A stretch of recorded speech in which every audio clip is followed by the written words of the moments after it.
పెనుగంచిప్రోలు సమీపంలోని గోపినేనిపాలెం అనే గ్రామంలో శివరామయ్య, రంగమ్మ అనే దంపతులు ఉండేవారు. ముసలి దంపతులు. చాలా సంవత్సరాల పాటు వారికి సంతానం పుట్టలేదు. వారు తిరుపతిలోని శ్రీ వెంకటేశ్వర స్వామిని గాఢంగా ప్రార్థిస్తూ, మాకు బిడ్డ పుట్టితే నీ పేరుతో పెంచుతాం అని సంకల్పం చేసి గర్భం ధరించారు. ఆ వరప్రసాదంగా పుట్టిన అమ్మాయికే తిరుపతమ్మ అని పేరు పెట్టారు. చిన్ననాటి నుంచే ఆమెకు దైవభక్తి, సత్యనిష్ట, సేవాభావం ఎక్కువ. పేదవారికి సాయం చేయడం, ఆకలితో ఉన్నవారికి అన్నం పెట్టడం, భక్తితో పూజలు చేయడం ఇవే ఆమె చిన్ననాటి మూల్యాలయ్యాయి. తిరుపతమ్మ పెరిగి పెద్దయ్యాక కాకానీ వంశానికి చెందిన గోపయ్య స్వామితో వివాహమైంది.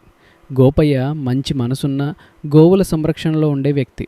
కానీ అతని ఇంట్లో అమ్మవారికి అత్తింటి వాళ్ళ నుంచి ఎక్కువ ప్రేమ, గౌరవం దక్కలేదు. స్థల పురాణం చెబుతున్నట్టు ఆమెను ఇంట్లో దుర్వ్యవహారం చేయడం, తగిన మన్నన ఇవ్వకపోవడం, రోజువారీ జీవితంలో ఎన్నో అడ్డంకులు పెట్టడం ఇవన్నీ జరిగిన తిరుపతమ్మ మాత్రం భర్త పట్ల భక్తిగా, తల్లిదండ్రుల పట్ల గౌరవంతో, దేవుని పట్ల అధిక విశ్వాసంతో ఉన్నది.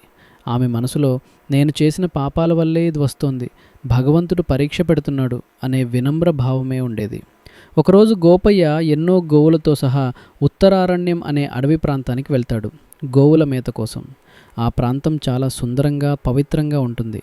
వెంటనే తిరిగి వచ్చి తిరుపతమ్మతో కలిసి ఆ ప్రదేశానికి రావాలని నిర్ణయించుకుంటాడు.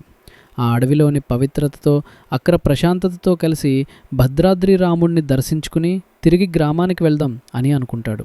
కానీ జీవితంలో జరగాల్సింది ఒక్క క్షణంలో మారిపోతుంది. గోపయ్య అడవిలో గోవులు మేస్తున్నప్పుడు ఒక్కసారిగా పులి దాడి చేస్తుంది. గోపయ్య అక్కడే మరణిస్తాడు. గోపయ్య మీద దాడి జరిగిన క్షణంలోనే పెనుగంచిప్రోలులో ఉన్న తిరుపతమ్మ తల్లి తన దివ్య దృష్టితో ఆ విషయం గ్రహించింది.